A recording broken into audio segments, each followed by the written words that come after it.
হেরে গেলে ওরা কোথায় থাকবে তা ঠিক নেই। রাহুল গান্ধী এলেন, তার 3টে সভা আছে রায়গঞ্জে, তার হ্যালিপ্যাড ভাঙলো ইন্ডি জোটেই তৃণমূল।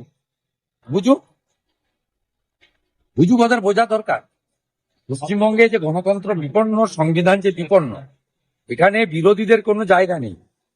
আজকেই এখানে আমাদের আইএসএফ এর লোকেদের সঙ্গে গন্ডগোল করেছে। আমরা আইএসএফ এর নীতির বিরোধী, কিন্তু কোনো বিরোধিতা করা চলবে না। যে গ্রামটা থেকে এলাম 2021 ভোটের পরে 45টা বাড়ি ভেঙেছে। এই গুন্ডামি বন্ধ হওয়া দরকার, গণতন্ত্র প্রতিষ্ঠিত হওয়া দরকার। বহুদলীয় গণতান্ত্রিক ব্যবস্থা, সব দল লড়বে, সব দল প্রচার করবে, মানুষ একটা গ্রহণ করবে, অন্যটা বর্জন করবে।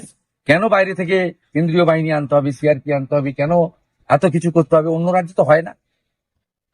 কদিন আগে কেরালায় ভোট হয়েছে, আসামে ভোট হয়েছে, পুদুচেরিতে ভোট হয়েছে, বিহারে এত বড় জয় হয়েছে এনডিএ বিজেপি 243-এ 202।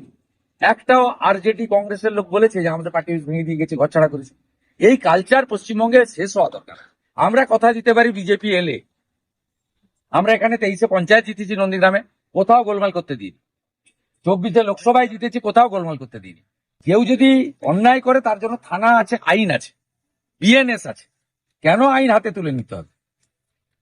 কারণ বাড়ির কোনো ব্যক্তি তার রাজনৈতিক কাজের জন্য দোষী হতে পারেন। বাড়িতে থাকা বয়স্ক মা বাবা, তার স্ত্রী, তার কন্যা, তার ছোট ছোট বাচ্চা, পুত্র কন্যা, তারা তো কোনো অপরাধ করেনি, সে যে দলেরই হোক, যে ধর্মেরই হোক। এই যে সিস্টেমটা, এটা বন্ধ হওয়া দরকার আছে। দাদা, ভোটের মুখে ফের উত্তপ্ত বরানগর, বিজেপি কর্মীদের উপর হামলার অভিযোগ। হারছে তৃণমূল। প্রদীপ যেমন নেবার আগে দপ করে চলে উঠে, সেই অবস্থা হয়েছে। ওখানে দেখা গেল সব বুলডোজারে করে গেছে, কি বার্তা দিতে চাইছেন? বুলডোজারে করে বিজেপি প্রতীকী অন্যায়ের বিরুদ্ধে, অন্যায়ের বিরুদ্ধে লড়তে হবে, ওই জন্য আগামী যারা অন্যায় করছেন তাদের তো মানে ভয় পাওয়ার কথা, যারা অন্যায় করছেন না তারা ভীত হবেন কেন? সব জিনিসে হিন্দু মুসলমান খোঁজার দরকার নেই। আপনারা একটু গুন্ডা আর ভদ্র পার্থক্য করুন, আগামীকাল মৌলবাদী আর রাষ্ট্রবাদী পার্থক্য করুন, তাহলেই হয়ে যাবে। আর কাশ্মীর থেকে সব সাজোয়া গাড়ি এনেছে তোমার, যদি কেউ কোনো গন্ডগোল করে। দরকার তো, হ্যাঁ, আমার এখানেও তো দরকার। তাই।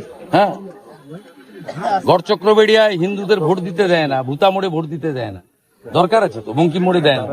মুখ্যমন্ত্রীর সভাতে বাধা দেওয়া হচ্ছে, অনুমতি দেওয়া হচ্ছে না। না না, উনি কি আইনের ঊর্ধ্বে নাকি? সুবিধা পোর্টালে আবেদন করলে আমাদের আবেদন করে নিতে হচ্ছে। আজকে আমার তেখালি বাজার চেয়েছিলাম, দেয়নি, ওদের সভা আছে, আমাকে তেখালি বাজার থেকে 1 কিলোমিটার দূরে দিচ্ছে। তা আইনের ঊর্ধ্বে নাকি? মুথাবাড়ি কাণ্ডে এনআইএ তদন্ত নেওয়ার পরেই গ্রেপ্তার। যারা যুক্ত তারা গ্রেপ্তার হবে। আইএসএফ হতে পারে, মিম হতে পারে, সিমি হতে পারে, পিএফআই হতে পারে, আর তৃণমূল হতে পারে, সব এক।